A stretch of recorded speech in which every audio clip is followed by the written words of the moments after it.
Hvorfor vækker du også? Der står du der løb på løbebånd. Ja, hvad sker der for en alarm? Jeg ser, du sætter på snus 100 gange. Det var mig, der skulle alarm. Undskyld, det var dumt. Hvad tænker folk om os? Vi skal være værter. Jeg siger det her. Vi kommer altid for sent.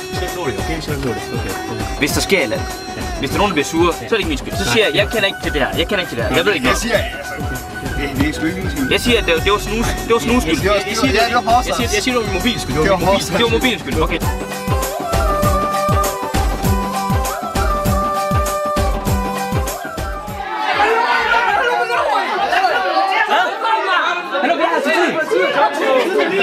Jeg gider ikke.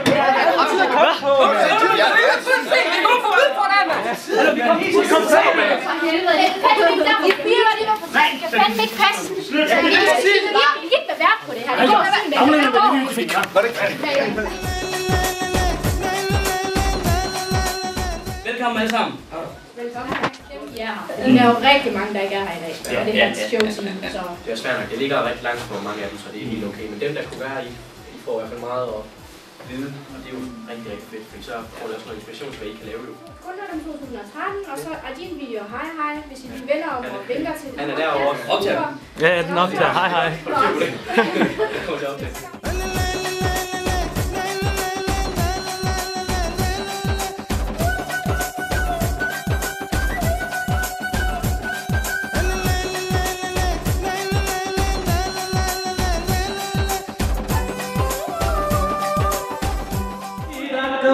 பல்லாக்கு நெளிப்பு என் நெஞ்சு குலுங்குதடி சிறு கண்ணாடி மூக்குத்தி மாணிக்க சிவப்பு மச்சான இருக்குதடி. Hej. Hvad hedder det? Hej. Hej. Ja, nu er det Vasant. Okay, Vasant. என்னுடைய பேர் என்ன? வசந்த் செல்லத். அதாவது நீங்கள் இந்த ப்ரோக்ராம் கொண்டாட்டம் 2013க்கு நீங்கள் என்ன செய்ய போகிறீங்க? நான் தான் இந்த ஷோ ஃபுல்லாக காஸ்டியூமராக இருக்கேன். எல்லாருக்கும் ட்ரெஸ் வந்து எப்படி கொடுக்குறோம், ஒரு காஸ்டியூம் டிசைனரை வந்து மிக பொறுப்பாக எடுத்து செய்யலாம் வந்து கேட்டு ஆனால் எனக்கு தர மாட்டேன்ட்டாங்க. ஏன்னா அது வந்து அதை என்னோட சிறப்பாக செய்கிற ஒரு மிகப்பெரிய ஆர்டிஸ்ட் இருக்கணும் அவங்க. என்னோட எல்லாம் கணக்காக சிறப்பாக செய்யக்கூடிய ஆளுனால எனக்கு செய்யக்கூடிய ஒரு விஷயம் பாட சொல்லியிருக்கணும். ஸோ பாடலாம் வந்து ஓகே பாட போகிறீங்க. என்ன பாட்டு பாட போறீங்க? அது இப்போ சொல்லலாமா இல்லாட்டி அது ஒரு சர்ப்ரைஸ்? செஞ்ச ஒரு கொஞ்சம் பாட்டுக்குள்ள நாங்கள் செஞ்ச பாட்டு பாடலாம். இப்போ நீங்கள் முதல்ல நல்லா பாடி ஒன்று அந்த பாட்டு மேபி இருக்கலாம் இல்லாமையும் இருக்கலாம். ஓகே வேற கேள்வி தான் இருக்கா? பிரதாப் ஒன்றுமே கேட்கலையே, என்னாச்சு? ஸ்கிரிப்டை விட்டு போடுறீங்களா? கோலா கேள்வி கேட்கக்கூடாது. என்னாலும் எனக்கு மிக சந்தோஷமா இருக்கு. என்ன இன்டர்வியூ எடுக்கிறதுக்காக இவர் 2 பேரும் ஸ்லங்கு கோலை இருந்து கஷ்டப்பட்டு வெயிட் எல்லாம் எடுத்து வண்டி எல்லாம் இல்லாமல் எல்லாம் கோலை சூற உடைச்சு முன்னுக்கு சுரேந்தர் பார்த்தீங்கன்னா அவர் எனக்கு என்ன இன்டர்வியூ எடுக்கிறாண்டாலே அவர் பயம் என்னென்னா நான் நிறைய கழிச்சிருந்தேன், நிறைய சாப்பிட்டு குண்டாகி வந்திருக்கிறேன். ஸோ நாங்கள் கீதாலய நடன குழு. அசோக். கிருஷ்ணபிரியா. எனக்கு பேர் தானியா. வணக்கம். வணக்கம். ஓகே, நீங்கள் இப்போ எதுக்காக வந்திருக்கீங்க? Paller vandrer. Vi har mødtes en masse artister, dem der skal optræde og sådan noget, for at lære hinanden at kende. Ja, og det virker som en god idé. som man ser de folk, der skal op på scenen, som man selv skal eller sådan noget. Okay. இந்த கொண்டாட்டத்துக்கு என்ன செய்ய போறீங்க? எங்களோட நடன ஸ்கூலால் நாங்கள் வந்து டான்ஸ் பழகிறோம், டான்ஸ் பெர்ஃபார்ம் பண்ண போகிறோம். அதில் வந்து எங்களுக்கு வந்து தண்ணியை பற்றி நாங்கள் டான்ஸ் ஆட வேணும். Så det bliver lidt udfordrende at skulle danse til sådan. Det er et meget nyt koncept også, så det bliver meget interessant. Så der er flere dansere, det er ikke kun jer? Nej, vi har faktisk 6 grupper, der skal danse. அதோட சேர்த்து நான் மாலிஹா இசைக்குழுவோட பாட போகிறேன். ஓகே. என்ன பாட்டு பாட போகிறோம்? இது சொல்லலாமா இல்லாட்டி அது secret? Det er en hemmelighed. Det er en hemmelighed. Okay. Okay, hvad er jeres hvad er jeres forventninger til Også især efter I har været efter I har været her. Jamen, altså, jeg synes, det er jo et helt nyt koncept. Altså, புது கான்செப்ட் என்னடா வந்து டென்மார்க்ல எல்லா கலைஞர்கள் சேர்த்து ஒரே மேடையில் இப்படி செய்கிறது கொஞ்சம் வித்தியாசமானது. நான் நினைக்கிறேன் வந்து என்னடா வந்து இதுக்கு பிறகு der kommer sådan mere tættere bånd, eller என்ன சொல்றது, samarbejde, og vi kommer hinanden lidt mere ved efter det her. Så jeg ser meget frem til det. Jeg tror, det bliver en super stor succes. Super sjovt. Fedt. Vi går lige ind og siger hej. Ja, vi tager bare en random, og så stiller han nogle spørgsmål, så bliver han chokeret og tænker, at han ved ikke, hvad han skal svare. Og det er fedt, og det er sjovt. Men hvis man tænker på det, det er det her, det er sjovt med det her sidste punkt, ikke? Og så er det det her, og så kommer det næste. Cool, lad os sige det. Det er utroligt befriende også. Vi har sagt, du bare var உங்களை கொஞ்சம் கேட்டு ஆடா போய் நீங்க பதில் சொல்லணும். அதாவது உங்க குரூப்ல பேர் உங்களுக்கு ஒரு பேர் இருக்கு அவங்க குரூப் கொஞ்சம் டக்கர் ஸ்லோப் பண்ணிட்டு யோசிச்சு படிச்சு சொல்லுங்க. ஓகே எங்க குரூப் ஏதாவது டக்கர் பேர் டக்கர் இல்ல மேடம் ஓகே போஸ்டா சரியா போஸ்டா ஓகே அதாவது நீங்க ஓகே அதாவது நீங்க கொண்டாட்டத்துக்கு என்ன செய்ய போறீங்க? நீங்க சொல்றதெல்லாம் நாங்க செய்யறோம். இப்போ வந்து ஆம்பளைகளுக்கும் பொம்பளைகளுக்கும் செய்ய அவசியம் இல்லை. அதாவது வந்து கல்யாணமா அதனால வந்து நாங்க யோசிச்சாங்க அந்த பாட்டை செய்ய முடியும். அதாவது ஆம்பளைக்கும் பொம்பளை அந்த படத்துல இருந்து அவசரம் அதாவது நீங்க என்ன செய்ய ஆட போறீங்களா நடிப்பம் அது நீங்க மேடையில வந்து பாருங்க. நீங்க நாடகம் செய்ய இப்போ நாடகம் இப்போ நாங்க நாடகம் செய்யணும்னு இருக்கோம். படம் நடிச்சுட்டு இருக்கோம். இப்போ கூடுதலா படத்துல வாங்கிட்டோம்.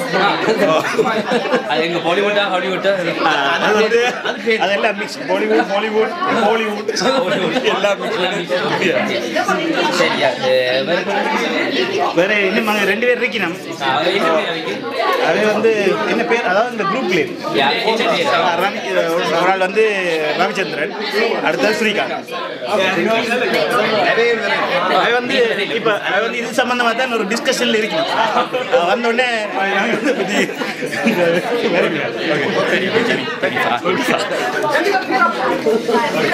Hej, jeg hedder Svini. Hej, jeg hedder Samina. Hej, jeg hedder Hashmi. Ideen. Og for dig, வணக்கம். வணக்கம். Hvad skal I egentlig lave til kunderne? Jeg skal danse. Normalt danser jeg jazzballet, men den her gang så skal jeg danse noget tamilsk. Nå. Okay, fedt. Så Hvem skal du danse med? jeg skal danse med min søster og Samina Okay. og 3 andre. Fedt. Hvem er dig? Ja, jeg skal danse med Svini og hendes søster. Og jeg danser normalt ballerinagium, men det bliver lidt anderledes den her gang. Okay, så det er sådan noget blandet, eller hvad? Eller er det stadig ballerinagium? Nej, det er slet ikke Det er slet ikke ballerinagium. Okay, fedt. Yes. Ja, jeg skal noget helt andet. Jeg skal nemlig synge. Okay. Nå, Og okay. jeg har aldrig sådan sunget foran tamiler og sådan stage, så jeg har bare sunget lige sådan en lille foran den står. Så Fedt. det bliver en til fremtidens fed oplevelse. Yes. Ja, fedt. வணக்கம் ஜெயமா. வணக்கம் திதேன் பிரதாப். இவர் தான் வந்து இந்த ராகமாளிகா குரூப்புக்கு பொறுப்பாளர். ஸோ இவருக்கு ஒரு கேள்வி கேட்க போகிறோம். இந்த ராகமாளிகா குரூப் பற்றி கொஞ்சம் சொல்லுங்க. ராகமாளிகா இசைக்குழுவின் முதல் நோக்கம் என்னவென்றால், நாங்கள் சினிமா, அதாவது சினிமா சம்பந்தப்பட்ட பாடல்களை, அவர்களுடைய தமிழ் பாடல்களை டென்மார்க் மக்களுக்கு அழகான பாடல்களை தேர்ந்தெடுத்து கொடுப்பதான் எங்கள் நோக்கம் உருவாக்குவது. இந்த ராகமாளிகை இசைக்குழு வந்து ஒரு சிறந்த லைஃபாக ப்ளே பண்ணுற ஒரு இசைக்குழு. Okay okay. அதாவது இந்த கொண்டாட்டம் 2013 என்ன ஸ்பெஷாலிட்டி? இந்த ஸ்பெஷல் என்னன்னு சொன்னால், இந்த கொண்டாட்டத்தில் முழுக்க இளைஞர்கள் சேர்ந்து தனியாக டென்மார்க்கில் வாழுகின்ற கலைஞர்களை மெயினாக எடுத்து டேலண்டான ஆட்களை தேர்ந்தெடுத்து அவர்களுடைய திறமையை எந்தவித பாகுபாடும் இல்லாமல் டென்மார்க் மக்களுக்கு சேர பாடுபடுகிறார்கள். அப்போ இந்த கொண்டாட்டத்தினுடைய நோக்கம் இளைஞர்கள் எல்லோரையும் இணைப்பது, இளம் கலைஞர்களை இணைத்து மக்களுக்கு அவர்களை மக்கள் முன்கொண்டு செல்வது. ஓகே ஓகே, இதுதான் இது சிறப்பு. Okay okay, nandri. Tak til jer. Her har vi så Aishaka. Velkommen til. Velkommen. Ja. Jamen, hvad skal du egentlig lave til koncerten? Jeg skal synge. Jeg er med til audition, og så er jeg så heldig at komme med. Du skal spille med Rahamali band, skal du? Ja, jeg skal synge. Okay. Hvordan var det der audition? Det var faktisk fint nok. Det var fint nok. Jeg var meget nervøs, så jeg er glad for, at jeg kom med. Jeg var lidt nervøs til at starte med, men da jeg så kom i gang, så gik det godt. Hvad synes du så om de talenter, der er blevet valgt ud fra audition? Ja, altså hvordan er niveauet egentlig? Ja, jeg synes, de alle sammen sang rigtig godt. Okay. Så det var rigtig godt at komme med. Fedt. Så, ikke fordi jeg Nej, okay, vi forstår. Fedt. Ja. Hej, jeg hedder Jonas fra Icon Music, og jeg har her min usynlige lillebror, der hedder Borit Sudan, a.k.a. Vi er DJ's, og vi skal spille til kunder, så keep on going. Og ja. Jamen, jeg hedder Laxi, og jeg skal til Kunderdom være stage manager, så jeg skal sørge for, at folk de kommer på scenen, og hvis de ikke er klar, ærgerligt. Hej, jeg hedder Reis, og jeg skal lave en super fed performance, forhåbentlig. Dope! For folk op af stolene. Watch out! Okay. Nu siger du, at du skal være DJ. Ja. Er det så primært tamilsk musik eller engelsk musik, vi kommer til at høre? Altså, nej, det bliver en blanding af både dansk, det bliver engelsk, det bliver hindi, det bliver tamilsk. Alt, hvad I kan forvente, så ja, det bliver alt slags musik, som vi blander. Okay, så du skal, hvornår er det, du skal spille? Er det sådan noget, man skal spille i pausen, og noget til sidst og så videre? Så hvordan det skal komme til at være? Ja, altså vi kommer til at spille i pauserne, ja. Plus vi kommer til at afvikle de fleste artister og dansere, der skal på. Okay. Så det er sådan lidt det hele, og så skal vi selvfølgelig give dem gas med jer til. Yes. Det bliver fedt. Jamen, du siger, at du skal synge. Jeg har hørt, at det bliver meget specielt måde.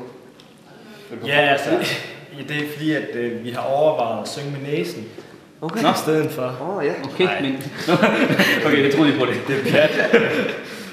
Det bliver selvfølgelig... vi prøver på at lave noget anderledes, så vi kan fange folk. Ja, fedt. Men det vil vi helst ikke... Ja. Afsløre. Okay, det bliver hemmeligt. Det bliver surprise. Okay, fedt. Jamen, det var faktisk det. Ja. Tusind tak. Yamachi, are you ready? Chaladi Vendriyethu kodi Ada jali Namma bali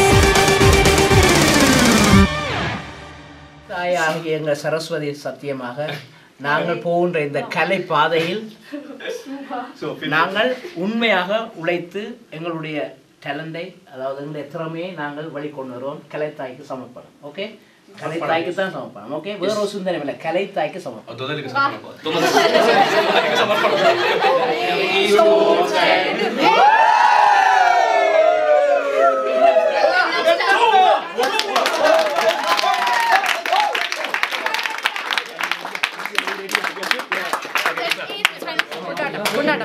Kom.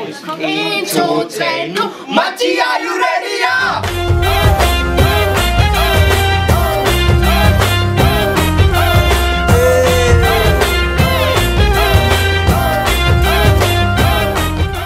Hvad fanden har I gang i, drenge? Altså, vi har et ansvar over for et flok publikum, så kommer I kraftedeme så sent. Har vi ikke kaldt dem her ind til klokken 19? Er det ikke meningen, I skal være her klokken 19, eller hvad? Jo, men...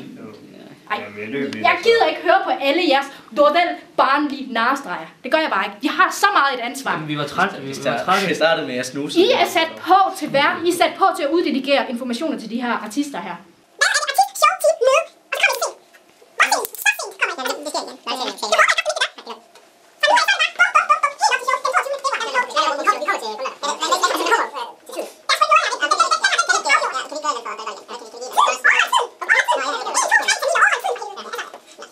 Det er ikke så meget min skyld, fordi at jeg var sådan lidt... Nej, han havde glemt sin lins. Nej, det var faktisk din skyld. Jeg snusede. Det var faktisk... Jeg har ikke så meget med det her at gøre. Jeg begyndte at løbe og hulle hop lidt og sådan noget. Så jeg har ikke så meget med det her at gøre. Nu håber jeg kraften, og det mener jeg, fra nu af indtil program, så er det det. Ikke? Godt. Så slutter vi her, ikke? Det er vi ked af. Alle er godt igen. Alle er glade.